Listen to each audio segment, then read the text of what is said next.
Om Swastiastu. Perkenalkan, kami dari kelompok 5 yang pada kesempatan kali ini kami akan membawakan materi estimasi permintaan, metode survei, eksperimen pasar, dan analis regresi. Sebelum kami memulai presentasi, izinkanlah kami memperkenalkan diri.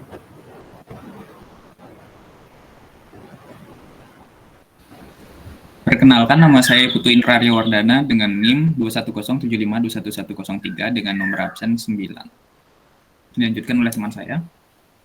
Perkenalkan, saya Imade Adi Sudana dengan NIM 21075211194, nomor absen 24.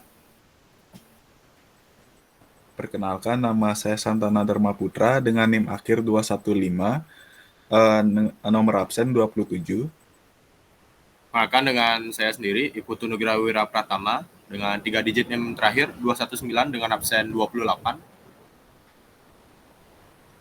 Perkenalkan, nama saya Nika Dek Diladana Putri dengan NIM akhir 224, absen 29. Adapun pokok pembahasan yang akan kami bawakan pada presentasi kali ini itu ada 3. Yang pertama ada estimasi pasar dengan metode survei. Yang kedua ada estimasi permintaan dengan eksperimen pasar. Yang ketiga ada estimasi pasar dengan analisis regresi, yang dimana pembahasan ini akan dipecah menjadi 2. Itu ada spesifikasi model dan menspesifikasikan bentuk persamaan permintaan. Untuk materi pertama akan dijelaskan oleh teman saya. Untuk waktu dan tempat dipersilahkan. Baik, jadi di sini saya akan menjelaskan materi tentang estimasi pasar dengan metode survei. Yang dimana estimasi pasar dengan metode survei ini itu melibatkan sejumlah sampel konsumen tentang bagaimana mereka akan bereaksi terhadap perubahan tertentu dalam harga suatu komoditas, pendapatan, harga dari komoditas yang berhubungan, pengeluaran iklan, insentif kredit, dan determinan yang lain. Nah, survei ini itu biasa dilakukan dengan menanyai orang-orang pada pusat perbelanjaan atau bisa dengan menyusun daftar pertanyaan seperti kuesioner yang dibagikan kepada sampel konsumen tertentu kepada para sampel konsumen. Bisa di next.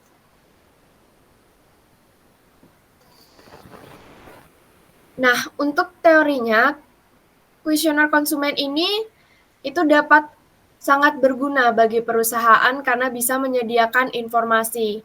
Nah, tapi dalam kenyataannya banyak juga kuesioner ini mengalami suatu bias karena konsumen itu cenderung tidak memberikan jawaban yang akurat, yang dimana konsumen itu kadang memberikan jawaban yang menurut mereka itu lebih dapat diterima. Contohnya, pada saat ditanya tentang konsumsi produk dari suatu brand tertentu. Nah, responden itu cenderung mungkin mengatakan bahwa ia menggunakan produk tersebut, meskipun sebenarnya mereka tidak menggunakannya. Nah, karena keterbatasan survei tersebut, banyak perusahaan menggantikan cara melengkapi survei tersebut dengan penelitian observasi, di mana ini itu mengacu pada pengumpulan informasi tentang preferensi konsumen dengan mengamati bagaimana mereka membeli dan menggunakan berbagai produk. Sebagai contoh, penelitian observasi telah membawa beberapa pembuat mobil itu mengambil kesimpulan bahwa banyak orang yang membeli mobil itu merupakan hasil karya seni yang ditunjukkan kepada orang-orang dan kemanapun mereka pergi. Nah, namun penelitian observasi ini juga tidak mengatakan bahwa survei konsumen itu tidak berguna. Kadang survei ini merupakan salah satu cara untuk mendapatkan informasi tentang responden yang mungkin dari konsumen tersebut. Nah, survei konsumen ini juga dapat berguna dalam mendeteksi kepedulian konsumen tentang iklan dari suatu perusahaan. Lebih jauh lagi, jika survei itu menunjukkan bahwa konsumen tidak tanggap terhadap perubahan harga antara produk perusahaan dan pesaing, ini itu diindikasi yang bagus bahwa permintaan terhadap produk perusahaan itu adalah inelastis. Bisa di next. Untuk materi yang kedua, itu ada estimasi pasar dengan metode eksperimen pasar. Yang dimana estimasi pasar dengan metode eksperimen pasar ini, itu adalah dengan memilih beberapa pasar dengan karakteristik sosioekonomi yang mirip dan mengubah harga komoditas di dalam beberapa toko atau pasar, mengubah bungkus di pasar atau toko lainnya, serta mengubah jumlah dan tipe promosi di pasar atau toko lainnya, kemudian merekam respon pembelian yang dilakukan oleh konsumen di beberapa pasar tersebut. Nah, dengan menggunakan data sensus terhadap berbagai macam pasar, sebuah perusahaan itu juga dapat menentukan efek dari umur, jenis kelamin, tingkat pendidikan, pendapatan, jumlah keluarga, dan lainnya terhadap suatu permintaan akan komoditas tertentu. Nah, berikut ada keunggulan dan kekurangan dari eksperimen pasar. Yang dimana keunggulan dari eksperimen pasar ini adalah bahwa mereka itu dapat melakukan dalam skala besar untuk lebih meyakinkan mengenai keabsahan dari hasil dan juga bahwa konsumen itu tidak sadar bahwa mereka itu merupakan suatu bagian dari konsumen. Nah, eksperimen pasar ini juga mempunyai beberapa kekurangan yang serius. Itu salah satunya adalah bahwa dalam rangka menjaga biaya tetap rendah, eksperimen biasanya tetap dilakukan dalam skala yang terbatas dan dalam jangka waktu yang relatif singkat. Sehingga gambarannya terhadap seluruh pasar dan untuk jangka waktunya itu lebih panjang patut dipertanyakan. Nah, di samping juga kekurangan tersebut, eksperimen pasar ini dapat berguna bagi perusahaan dalam menentukan strategi penelitian harga yang terbaik. Untuk materi selanjutnya, ada estimasi pasar dengan analisis regresi. Nah, di mana secara teknis, estimasi permintaan melalui analisis regresi ini itu adalah teknik statistik untuk mengestimasi hubungan kuantitatif antara variabel ekonomi dependen, nah dalam konteks ini adalah permintaan, dengan variabel yang independen, yang dimana dalam konteks ini itu adalah faktor-faktor yang kita duga mempengaruhi permintaan. Nah, bila kita menggunakan satu variabel independen, itu berarti kita menggunakan analisis regresi sederhana. Nah, jika kita menggunakan lebih dari satu variabel independen, itu berarti kita menggunakan analisis regresi berganda. Baik, bisa di next. Nah, untuk materi selanjutnya akan dijelaskan langsung oleh rekan saya. Untuk rekan saya, dipersilahkan. Baik, di sini saya akan menjelaskan materi mengenai spesifikasi model. Nah, langkah pertama dalam menggunakan analisis regresi untuk mengestimasi permintaan adalah dengan spesifikasi model yang akan diestimasi. Ini menyangkut pengidentifikasian variabel-variabel penting yang mempengaruhi permintaan untuk komoditas yang dikaji, seperti harga barang, PX, pendapatan konsumen, jumlah konsumen dalam pasar, N, harga komoditas konsumen berhubungan, substitusi atau komplementer, PY, selera konsumen, T, dan variabel-variabel lainnya. Kita dapat membuat fungsi umum permintaan untuk komoditas.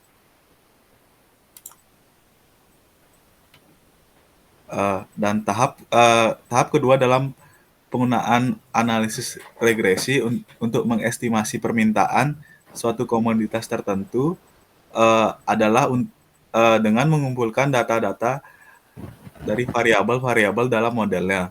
Data dapat dikumpulkan untuk setiap variabel sepanjang waktu atau untuk unit ekonomi yang berbeda pada suatu waktu tertentu. Yang awal disebut sebagai data deret waktu, sementara yang akhir disebut cross-sectional data. setiap data mempunyai keuntungan tertentu, tetapi juga mengarah pada estimasi tertentu. Nah, langkah ketiga dalam estimasi permintaan dalam analisis regresi adalah menentukan bentuk fungsional dari model yang akan diestimasi. Model yang paling sederhana dari biasanya yang paling realistis adalah model linear. Seperti contoh berikut. Nah, dalam persamaan di atas, A adalah parameter koefisien yang akan diestimasi dan epsilon adalah faktor Galat. Nah, dalam metode linear ini, perubahan dalam efek marginal dari variabel terkait atau Qx untuk setiap unit perubahan pada variabel bebas atau variabel penjelas yang konstan tanpa menghiraukan tingkat dari variabel tertentu. Ini mengarah pada interpretasi yang mudah dari estimasi koefisien regresi. Next.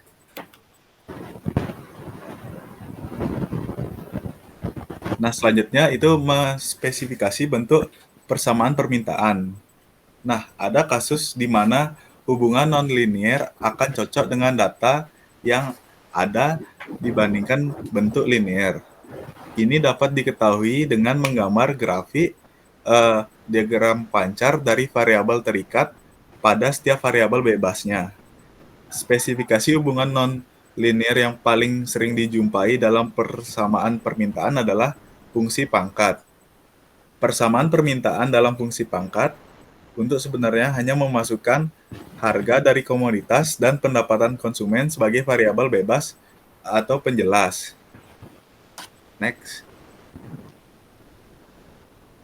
Sekian pemaparan materi dari saya. Untuk pemaparan materi selanjutnya akan dijelaskan oleh teman saya. Baik, terima kasih atas kesempatan yang telah diberikan. Pada kesempatan kali ini saya akan membahas materi yaitu langkah-langkah penggunaan analisis regresi, yang dimana dari teman-teman sendiri bisa lihat ini ada 3 step. Yang pertama itu menentukan spesifikasi model yang akan digunakan. Yang kedua itu mengumpulkan data sesuai dengan jenis-jenis faktor. Kemudian yang ketiga itu menentukan bentuk fungsi permintaan yang sesuai dengan spesifikasi model yang telah kita tentukan. Selanjutnya kita beralih ke model linear atau non-linear. Yang dimana model linear atau non-linear ini merupakan permintaan terhadap barang X atau QX itu dipengaruhi oleh harganya atau PX. Sehingga bila hubungannya itu kita pilih dalam model linear, maka spesifikasinya akan dapat kita nyatakan dalam persamaan linear berikut yang teman-teman bisa lihat itu gambar paling atas. Itu ada QX sama dengan beta 0 ditambah beta 1, PX ditambah epsilon.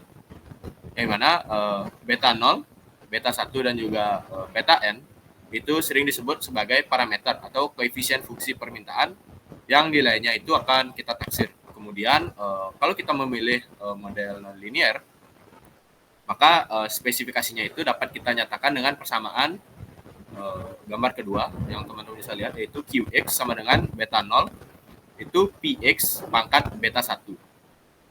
Sehingga model non-linear sebelumnya itu dapat kita ubah juga menjadi model double log linear dengan menggunakan logaritma normal atau ln seperti berikut. Itu gambar ketiga, itu ada ln QX sama dengan beta 0 ditambah beta 1 dikali ln logaritma normal PX ditambah epsilon. Selanjutnya berikutnya kalau kita bisa pilih itu model semi logaritmik, maka spesifikasinya adalah QX sama dengan beta 0 ditambah B1 dikali ln QX ditambah epsilon, itu akan menjadi elastisitas harganya, yang dimana EX itu sama dengan beta 1 per QX. Sedangkan kalau kita bisa memilih model eksponensial, maka spesifikasinya adalah QX sama dengan beta 0 dikali E pangkat beta 1 kali Px epsilon itu akan menjadi elastisitas harganya, yang dimana itu akan menjadi Ix sama dengan beta 0 dikali E pangkat beta 1 dikali Px. Jika sudah melakukan model ini, langkah berikutnya itu adalah kita harus memeriksa dari hasil perhitungan. Yang mana di sini ada 6 langkah. Itu yang pertama, kita akan memeriksa tanda dari masing-masing parameter itu sesuai dengan yang sudah diharapkan sesuai teori atau tidak. Kemudian yang kedua, itu ada menginterpretasikan dari masing-masing fungsi permintaan. Yang ketiga, itu kita menghitung berapa besar jumlah koefisien korelasi yang biasanya disimbolkan dengan huruf R kecil, yaitu suatu ukuran yang menunjukkan derajat atau keeratan hubungan antara dua variabel. Kemudian langkah keempat adalah menghitung dari koefisien determinasi atau R2 untuk satu variabel, yang dimana R2 ini untuk hasil yang lebih regresi berganda. Kemudian langkah kelima adalah kita menguji dari signifikansi atau keberartian parameter koefisien fungsi permintaan dari hasil estimasi tersebut. Itu baik secara parsial maupun secara simultan. Yang dimana menguji signifikansi ini dari masing-masing parameter itu secara parsial kita menggunakan yang namanya uji T atau t-test. Yang dimana T-hitung ini itu dapat kita cari dengan formula seperti yang tertera pada gambar. Yang dimana T BI sama dengan BI per S BI. Yang dimana itu kaidah keputusannya adalah bila T-hitungnya itu lebih besar daripada T-tabel, maka parameter yang bersangkutan itu signifikan. Begitu pula sebaliknya, jika T-hitung itu kurang dari T-tabel, maka parameter yang bersangkutan itu tidak signifikan. Kemudian langkah keenam, yang mana langkah ini itu hanya berguna untuk regresi berganda, yaitu bagaimana dalam hasil estimasi tersebut apakah timbul yang namanya masalah ekonometrik seperti multikolinearitas atau auto serial korelasi atau heteroskedastitas atau tidak. Selanjutnya kita masuk ke materi masalah ekonometrik atau biasa kita kenal dengan uji asumsi klasik, yang dimana metode regresi ini akan dapat dijadikan sebagai alat estimasi yang tidak bias jika memenuhi syarat dari persyaratan BLEU atau Best Linear Unbiased Estimator, yang dimana itu ada 3. Yang pertama ada non-multikolinearitas, yang kedua ada non-autokorelasi, yang ketiga ada non-heteroskedastitas. Kita akan bahas yang pertama, itu multikolinearitas. Multikolinearitas ini adalah terjadinya korelasi atau consulting di antara beberapa atau semua variabel independen sendiri. Yang kedua, itu ada autokorelasi, yang dimana autokorelasi ini itu menunjukkan terjadinya korelasi atau consulting antara serangkaian anggota observasi yang diurutkan menurut waktu atau time series data, atau diurutkan berdasarkan sampel atau cross-sectional data. Yang terakhir, yang ketiga, itu ada uji heteroskedastitas, yang dimana uji tersebut itu digunakan untuk mengetahui apakah dari model regresi ini terjadi yang namanya ketidaksamaan variance residual dari satu pengamatan ke pengamatan lainnya. Sekian pemaparan materi dari saya. Untuk materi selanjutnya akan dijelaskan oleh teman saya. Terima kasih.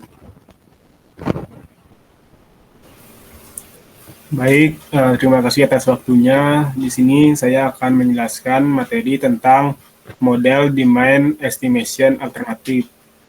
Nah, dalam mengestimasi permintaan dengan menggunakan metode analisis regresi yang dijelaskan tadi tersebut, itu sangat umum digunakan oleh beberapa peneliti karena itu relatif mudah.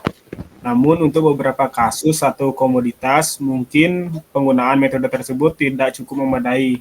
Nah, oleh karenanya beberapa ahli mengembangkan model alternatif untuk mengestimasi permintaan agar memperoleh hasil yang lebih realistis, lebih konsisten, dan juga lebih tidak bias. Nah, beberapa model yang cukup populer digunakan di kalangan peneliti diantaranya yaitu Yang pertama ada generalized Leontief, yang kedua ada translog, yang ketiga ada linear expediture system atau LESS, yang keempat ada Rotterdam, yang terakhir ada almost ideal domain system atau AIDS. Nah, adapun yang akan dijelaskan pada kesempatan kali ini yaitu almost ideal domain system dan Rotterdam. Next slide. Yang pertama ada almost ideal domain system atau AIDS. Nah, model tersebut merupakan salah satu model yang dikembangkan oleh ilmuwan atau ahli bernama Dalton dan Melbourne pada tahun 1980. Nah, model ini merupakan pengembangan dari kurva Engel dan fungsi permintaan yang diturunkan dari teori maksimasi utilitas. Nah, model ini tersebut merupakan bentuk pengembangan dari model permintaan sebelumnya, yaitu model Rotterdam dan model translog. Nah, adapun model AIDS atau Almost Ideal Domain System tersebut memiliki beberapa kelebihan, diantaranya yaitu yang pertama, mempertimbangkan aksioma perilaku konsumen dalam menentukan seberangkat komoditas. Nah, maka dapat digunakan untuk mengestimasi sistem persamaan yang terdiri atas beberapa kelompok komoditas yang saling berkaitan. Nah, yang kedua, karena model tersebut semi-log, maka secara ekonometri model tersebut akan menghasilkan parameter yang lebih efisien. Nah, parameter tersebut mudah diestimasi tanpa harus menggunakan metode nonlinear, dan restriksi permintaan dapat diterapkan dalam model, sehingga secara umum konsisten dengan teori permintaan. Nah, yang terakhir, kelebihan dari almost ideal domain system tersebut yaitu retraksi dari model seperti aditivitas, homogenitas, dan simetri tersebut dapat diuji secara statistik. Next slide. Nah, secara umum persamaan fungsi permintaan dari almost ideal domain system atau AIDS tersebut dapat dirumuskan sebagai berikut, di mana WI sama dengan alpha I plus sigma N J sama dengan 1, gamma IJ plus log PIJ plus beta I log X per PI plus UI, di mana W merupakan porsi pengeluaran untuk setiap komoditas, di mana W tersebut diperoleh dengan rumus WI sama dengan PIKI per X. Untuk P merupakan harga setiap komoditas. Gamma IJ merupakan koefisien slope yang berhubungan dengan komoditi ke J dalam persamaan ke I. X merupakan total pengeluaran untuk setiap komoditas, di mana X tersebut diperoleh dengan rumus sigma N I sama dengan 1 PIKI. N merupakan jumlah komoditas yang diteliti. P merupakan indeks harga yang didefinisikan sebagai berikut, di mana log P min alpha 0 plus sigma K alpha K log PK plus 1/2 sigma J sigma K gamma KJ log PK log PJ, di mana alpha, gamma, dan beta merupakan parameter yang diestimasi. Nah, alpha tersebut merupakan konstanta dalam persamaan ke I. U merupakan variabel stokastik ke I yang memenuhi syarat, di mana syarat tersebut berdistribusi normal dan expected value-nya adalah 0. I merupakan komoditas yang diteliti dan J merupakan komoditas lainnya. Next slide.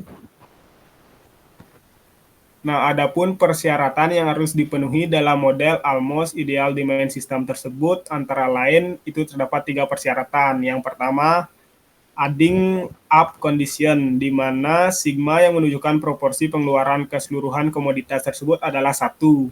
Yang kedua, homogeneity condition, ya, di mana sigma yang menunjukkan asumsi bahwa perubahan proporsional dalam seluruh harga dan pengeluaran tidak mempengaruhi jumlah barang yang dibeli.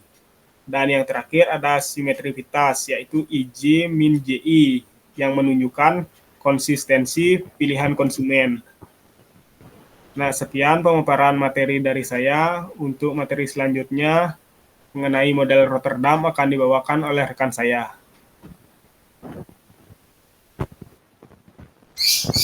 Baik, untuk yang selanjutnya yaitu model Rotterdam. Nah, model Rotterdam ini dikembangkan oleh Theo dan Barton, dikutip dari Barnett and Sack 2008. Nah, meskipun tidak diturunkan dari fungsi utilitas atau fungsi pengeluaran, namun model ini tetap memenuhi kondisi integrability atau dapat dipercaya ketika kondisi kesimetrisan dan homogenitas itu diberlakukan. Model ini banyak dipertimbangkan karena mampu mengatasi masalah data yang tidak stasioner karena harga dan kuantitas dinyatakan dalam bentuk perbedaan log. Secara umum, model Rotterdam ini atau model harga absolut dapat dinyatakan dalam bentuk persamaan dalam logaritma natural, yaitu persamaannya W1 ln QI itu sama dengan sigma J dari gamma IJ D ln PJ ditambah dengan beta I dalam kurung D ln X dikurangi dengan sigma J WJ dikalikan dengan D ln PJ, yang dimana WI itu merupakan rata-rata porsi pengeluaran untuk komoditi I, P itu adalah harganya, Q itu kuantitasnya, D ln P itu adalah DP per P-nya, lalu D ln Q-nya itu adalah angka indeks perubahan pendapatan real, dan beta itu merupakan porsi pengeluaran marginalnya. Next. Nah, dalam model Rotterdam ini terdapat pembatasan koefisien estimasi seperti yang disyaratkan dalam teori ekonomi. Nah, dapat dilakukan terhadap model Rotterdam, yaitu yang pertama itu ada adding up condition, yang dimana sigma dari I itu sama dengan 1 sampai N dari beta I sama dengan 1. Dan sigma dari I sama dengan 1 sampai N dari gamma IJ itu sama dengan 1. Lalu yang kedua itu ada homogeneity condition, yang dimana sigma dari I sama dengan 1 sampai 0 dari gamma IJ itu sama dengan 0. Lalu yang ketiga itu ada simetri, di mana gamma I itu sama dengan gamma J. Nah, kemudian masing-masing elastisitas permintaannya itu dapat dihitung dengan rumus. Yang pertama itu ada elastisitas pengeluaran, yang dimana eta I itu sama dengan beta I per WT. Lalu ada elastisitas harga sendiri dan elastisitas silang yang uncompensated atau tanpa kompensasi, di mana epsilon IJ sama dengan gamma IJ ditambah WJ dikali dengan beta I per WI. Lalu yang terakhir ada elastisitas harga sendiri dan elastisitas silang yang compensated atau kompensasi, di mana epsilon IJ itu sama dengan gamma IJ per WI. Next. Baik, sekian dari presentasi saya kembalikan ke moderator. Baik, demikianlah pemaparan materi dari kelompok 5. Terima kasih sudah mengikuti dan mohon maaf jika ada kesalahan, dan saya tutup dengan Paramasanti. Om Santi Santi Santi Om. Terima kasih.